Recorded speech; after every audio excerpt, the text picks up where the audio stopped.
Hi friends, welcome to Lasya creators. ఈ ముగ్గు వచ్చేసి 7 చుక్కలు, మధ్య చుక్క 4 వరకు. నచ్చితే please do like, share and subscribe.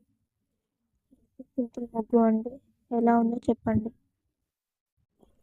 ఈ ముగ్గు వచ్చేసి సంక్రాంతి భోగి ముగ్గు ఫ్రెండ్స్. చాలా సింపుల్గా ఉంటుంది. నా ఛానల్ చూసిన వారు సబ్స్క్రైబ్ చేసుకోండి, లైక్ చేయండి, షేర్ చేయండి. మీ లాస్య క్రియేటర్స్.